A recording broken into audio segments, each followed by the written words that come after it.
Guys, this is Mr. Joshy J, and in this video I'm going to talk about F1's track limits, what I think on track limits, because to me it's the big talking point of Sunday's Grand Prix, that instead of talking about an epic battle between Hamilton and Verstappen, they're talking about mainly the track limits. So yeah, to me it's taken away some of the shine of Sunday's Grand Prix, because it's an epic fight between two drivers, Lewis Hamilton and Max Verstappen, battling it out for the win.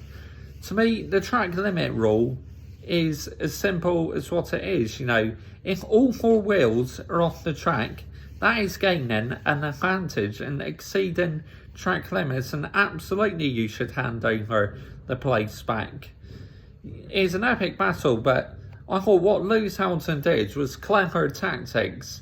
He put on his brakes early, so he knew Verstappen would have all four wheels off the track, and Verstappen would have to give the place back. So I really do think that is absolutely clever tactics by Lewis Hamilton to force Max Verstappen wide and exceed track limits.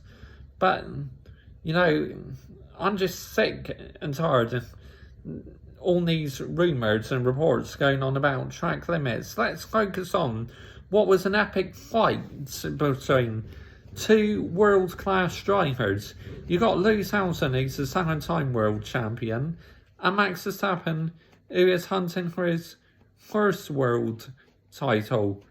Two talented drivers, and all we're talking about is the track limits. We finally got what we wanted, an epic battle between Lewis Hamilton and Max Verstappen, and it's just, to me, it's wrong how this topic is taking away a shine of an epic battle.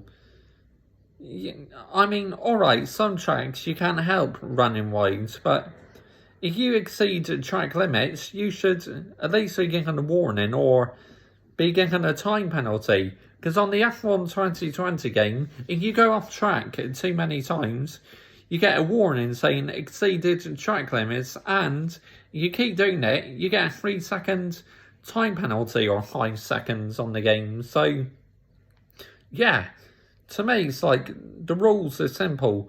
But, I mean, the circuit in Americas is one of them. Like, if you run wide in that, which that area you can't help running wide. I think there needs to be clarity on the track limits discussion, because we saw so many races where it's been controversial. Alright, in qualifying, if you exceed the track limits, you have your lap time deleted, which that's fair enough, but we need to be more clear on it, and the FIA need to explain to the drivers that, I mean, what's the point of having one rule for another? Like Lewis Hamilton, a few times in that race exceeded track limits, and Hamilton on the radio rightly said, I've been doing it the whole race, so why is it any different now? I mean, it seems so unfair. The FIA needs to be more clear on what drivers can do and not do on exceeding track limits.